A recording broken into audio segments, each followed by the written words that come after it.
Good evening everyone, my name is Rupam. Welcome to pedagogy palace. पिछली video में हमने नया टॉपिक इंटेलिजेंस शुरू कर दिया था। हमने पढ़ा था कि व्हाट इज इंटेलिजेंस, क्या होता है इंटेलिजेंस। एबिलिटी यानी कि क्षमता, to understand, to learn, to problem solving, abstract thinking और अडेप्ट वर्ड एनवायरमेंट। मतलब कि क्षमता हमारे लर्न करने की, हमें समझने की, हर एनवायरमेंट में अपने आप को ढालने की, और एब्स्ट्रैक्ट थिंकिंग करने की, और हर प्रॉब्लम को सोल्व करने की, वो होती है इंटेलिजेंस। पहली बार इंटेलिजेंस पर काम किया सर फ्रांसिस गाल्टन ने। उन्होंने बुक लिखी heredity genius. Sir Francis Galton को बोला जाता है फादर ऑफ यूजेनिक्स। यूजेनिक्स क्या होता है कि how to improve genetic makeup या genetic quality of human population, कि हम जेनेटिक क्वालिटी कैसे इंप्रूव कर सकते हैं, हेरिडिटी कैसे इंप्रूव कर सकते हैं ह्यूमंस के अंदर। उसके बाद हमने पढ़ा कि सबसे पहले इंटेलिजेंस टेस्ट जो डिस्कवर किया वो फ्रांस की गवर्नमेंट के इनिशिएटिव पर किया। किसने किया? एल्फ्रेड बिने ने और थियोडोर साइमन ने किया। कब किया?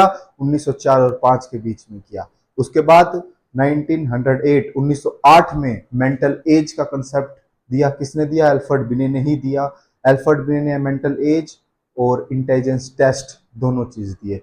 उसके बाद 1912 में 1912 में विलियम स्टर्न ने आईक्यू का कंसेप्ट दिया। आईक्यू क्या होता है? जैसे कि हम वेट को केजी में मापते हैं, वैसे इंटेलिजेंस को हम किस में मापते हैं? आईक्यू में मापते हैं, इंटेलिजेंस क्वोशिएंट में मापते हैं। उसका जो कंसेप्ट है वो किसने दिया? विलियम स्टर्न ने दिया। और फॉर्मूला लुईस टर्मन ने दिया। लुईस टर्मन ने कब दिया फॉर्मूला? 1916 में दिया। क्या फॉर्मूला दिया?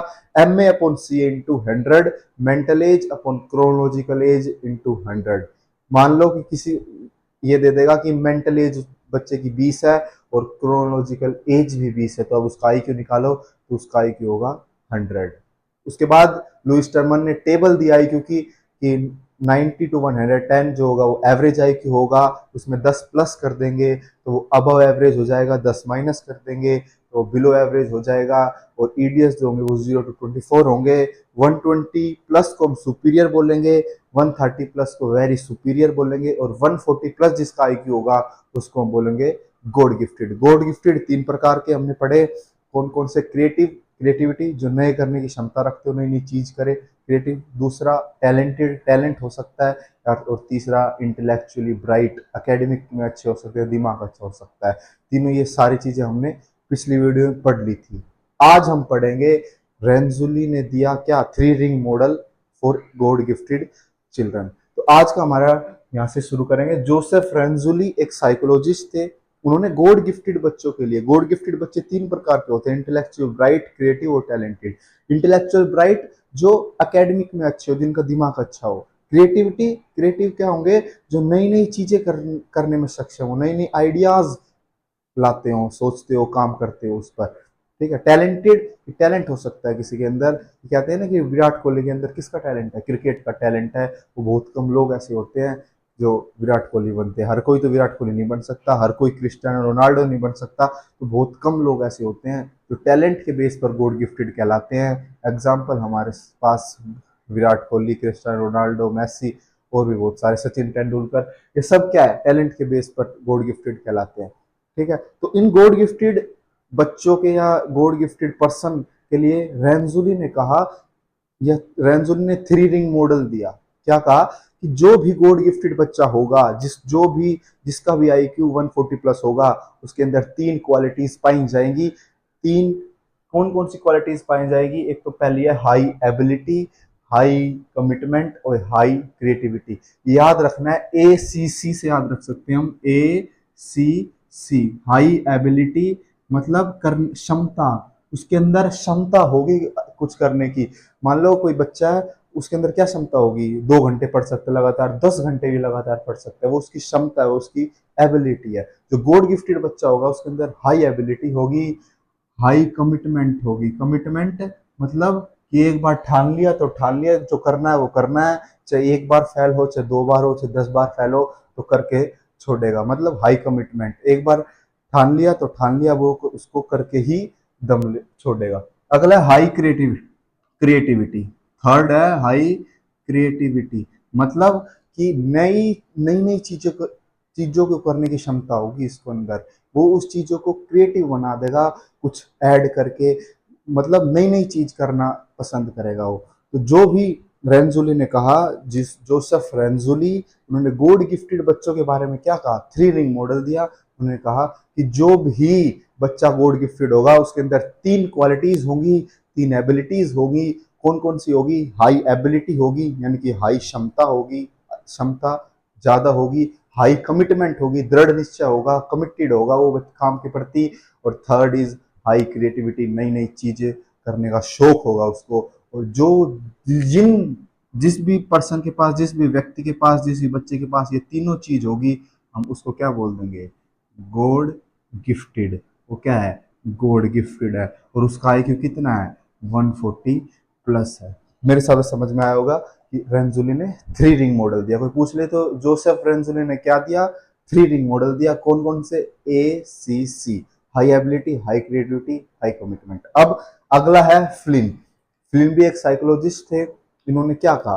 फ्लिन इफेक्ट दिया एक। उससे पहले हम पढ़ेंगे कि सोशल इकोनॉमिक स्टेटस का प्रभाव इंटेलिजेंस पर पड़ता है। सोशल इकोनॉमिक यानी कि पैसा, जिसके पास, जो अमीर फैमिली होगी और जो गरीब फैमिली होगी, दोनों का जो इंटेलिजेंस होगा वो डिफरेंट होगा, वो अलग होगा। पैसे का प्रभाव, सोशल इकोनॉमिक स्टेटस का प्रभाव किस पर पड़ता है? इंटेलिजेंस पर पड़ता है। कैसे पड़ता है? कि मान लो कोई फैमिली है, कोई परिवार है, उसके पास पैसा अच्छा है, वो रिच फैमिली है, तो वो अपने बच्चे को जो रिसोर्सेज इजीली अवेलेबल करा पाएंगे, उनको हर फैसिलिटीज प्रोवाइड करा पाएंगे इजीली। लेकिन वहीं जो दूसरी साइड, जो एक पुअर फैमिली है, वो अपने बच्चे को इतने ज़्यादा रिसोर्सेज, फैसिलिटीज प्रोवाइड नहीं करवा पाएंगी as compare to rich family. तो वो बच्चा जो है, जो रिच बच्चा है, रिच फैमिली से जो आ रहा है, वो अच्छे से रिसोर्सेज का इस्तेमाल कर पाएगा, अच्छे से पढ़ पाएगा, अच्छे से हर चीज, हर फैसिलिटीज को, हर फैसिलिटी उसको मिलेगी। लेकिन वहीं पुअर फैमिली का जो बच्चा, उसको नहीं मिल पाएगी, तो उसका आईक्यू क्या होगा? थोड़ा कम रह जाएगा। और जो रिच फैमिली का बच्चा है उसका आईक्यू ज्यादा होगा। तो अगर यदि कोई पूछ ले कि क्या पैसों का या एक सोशल इकोनॉमिक स्टेटस का प्रभाव इंटेलिजेंस पर पड़ता है, बिल्कुल पड़ता है। फ्लिन इफेक्ट एक टर्म है, फ्लिन ने दिया। इन्होंने कहा, अगली जो हम पढ़ेंगे वो फ्लिन इफेक्ट। इन्होंने कहा कि हर 10 साल में जो एवरेज इंटेलिजेंस है वो क्या है? बढ़ रहा है। हमारा एवरेज इंटेलिजेंस कितना होता है? 90 से 110, 90 टू 110 जो है वो एवरेज इंटेलिजेंस होता है। और कितनी परसेंट पॉपुलेशन जो है वो एवरेज इंटेलिजेंस की है? 68%। ये चीज याद रखनी है कि 68%, 68% जो पॉपुलेशन है वो एवरेज आईक्यू है। और एवरेज आईक्यू कितना होता है? 90 टू 110 होता है। इन्होंने कहा, फिलिन ने एक इफेक्ट दिया। इन्होंने कहा कि हर 10 साल में, over the period of decade, decade में 10 साल होते हैं, एवरेज इंटेलिजेंस इंक्रीज, या in every 10 year average IQ increase. जो एवरेज आईक्यू है वो बढ़ता जा रहा है।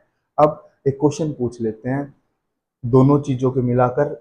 ये 2 चीज हमने पढ़ ली फ्लिन इफेक्ट में। पहला कि सोशियो इकोनॉमिक स्टेटस का प्रभाव किस पर पड़ता है? इंटेलिजेंस पर पड़ता है। दूसरा कि हर 10 साल में एवरेज आईक्यू क्या है? बढ़ता जा रहा है। अब मैं आपसे क्वेश्चन पूछूंगा कि मान लो कि 2 बच्चे हैं, 2 ट्विंस हैं, ठीक है, 2 ट्विंस है, उन वो 1 साल के हो गए। एक को रिच फैमिली से में दे दिया और एक को पुअर फैमिली में दे दिया, ठीक है। उनका 1 साल बाद आईक्यू मापा गया। मेरा क्वेश्चन क्या है कि 2 ट्विंस हैं, एक को रिच फैमिली में दिया, एक को पुअर फैमिली में दे दिया।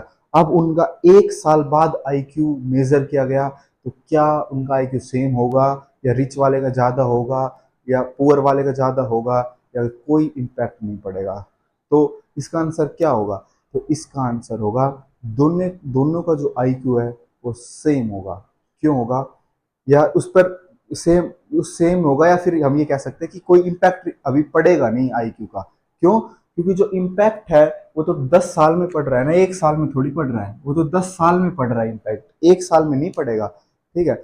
अगर वहां ये बच्चा, अगर वही क्वेश्चन ये कह देता ना कि 10 साल में एक बच्चा पुअर फैमिली में, एक बच्चा रिच फैमिली में, ट्विंस है, अब 10 साल बाद उनका आईक्यू मेजर किया गया, तो जो रिच फैमिली का बच्चा है उसका आईक्यू ज्यादा होता as compare to poor family. लेकिन 1 साल बाद मेजर किया गया है, तो कोई इम्पैक्ट नहीं पड़ेगा इंटेलिजेंस का। तो ये क्वेश्चन याद रखना है कि अगर ये क्वेश्चन पूछ ले, ये पेपर में पूछ लेते हैं कि 10 साल बाद इम्पैक्ट पड़ेगा, 10 साल बाद पूछ ले तो इम्पैक्ट पड़ेगा, रिच वाला जो उसका आईक्यू ज़्यादा होगा और पुअर वाले का आईक्यू कम होगा, लेकिन 1 साल में कोई इम्पैक्ट नहीं पड़ेगा।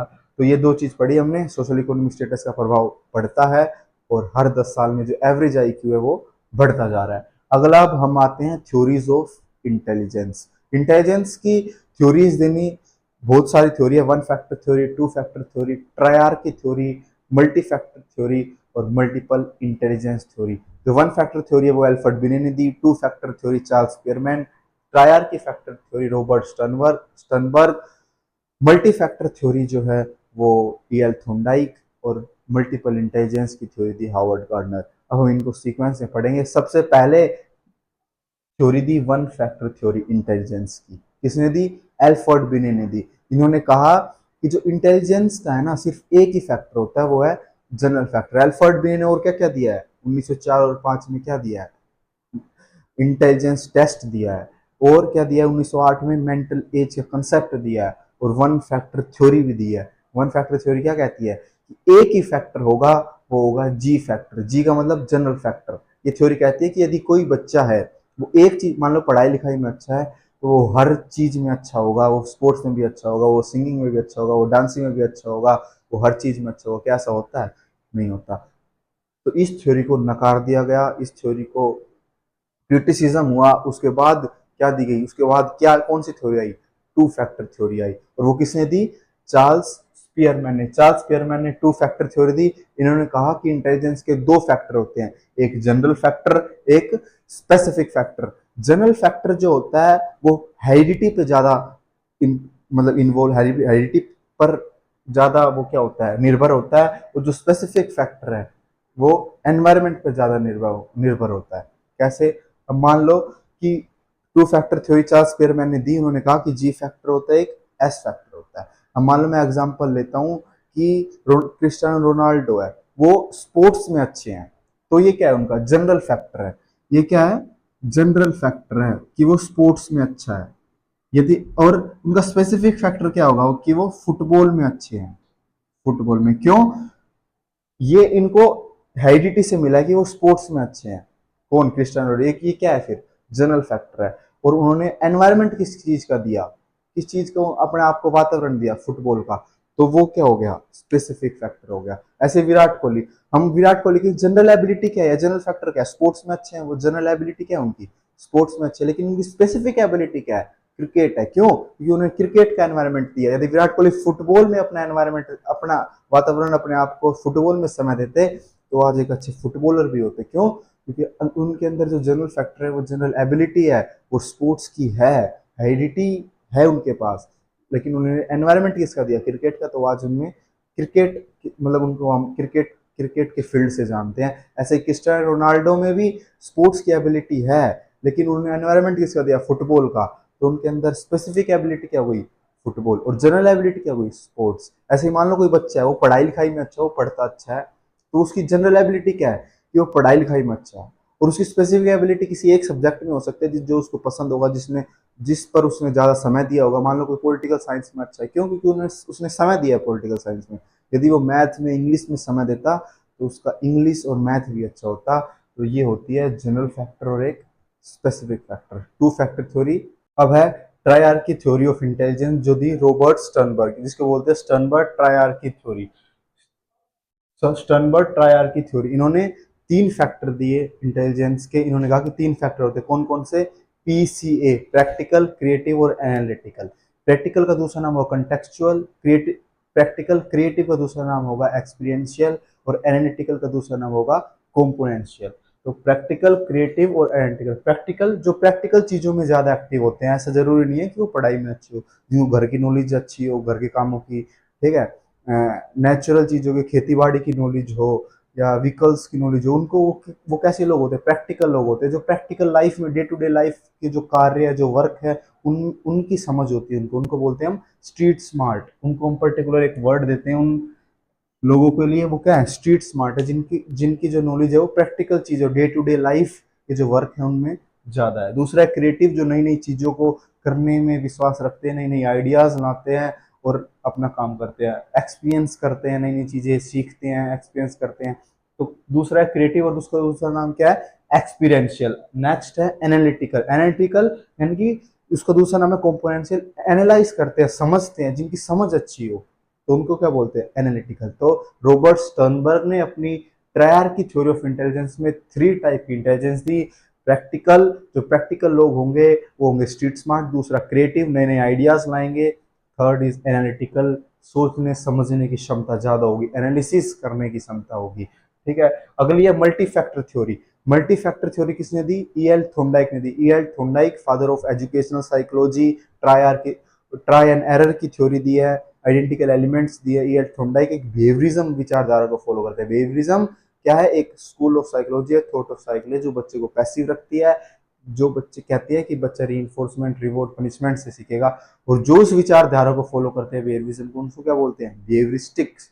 तो एक जो ई.एल. थोंडाइक वो बिहेवियरिस्टिक है, इनको फादर ऑफ एजुकेशनल साइकोलॉजी भी बोलते हैं। इन्होंने कहा, इन्होंने मल्टी फैक्टर थ्योरी दी है। इन्होंने 3 वो दिए, पहला क्या है, सोशल, कॉन्क्रीट और एब्स्ट्रैक्ट। ये 3 इन्होंने क्या दिए, फैक्टर दिए, इनको बोल देते हैं multi factor theory. Social, concrete और एब्स्ट्रैक्ट। कॉन्क्रीट क्या होती है, एब्स्ट्रैक्ट, जो जिन चीजों को हम टच, फील, टेस्ट कर सकते हैं, और एब्स्ट्रैक्ट जिसको हम इमेजिन, फील कर सकते हैं, बस वो होती है एब्स्ट्रैक्ट चीजें।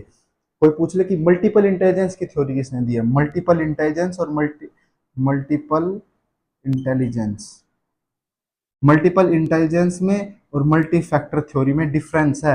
यदि मल्टी फैक्टर पूछे तो ई.एल. थोंडाइक, और मल्टीपल इंटेलिजेंस पूछे तो हावर्ड गार्डनर। इसकी हम थ्योरी पढ़ेंगे नेक्स्ट वीडियो में डिटेल से। Howard Gardner, Gard, DENER, Howard Gardner. यदि कोई पूछ ले कि मल्टीपल इंटेलिजेंस की theory, multiple intelligence Howard Gardner, और multi factor ई.एल.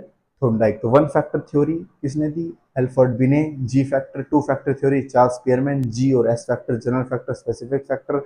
3 factor theory triarchy की फैक्टर थ्योरी, रॉबर्ट स्टर्नबर्ग ने दी।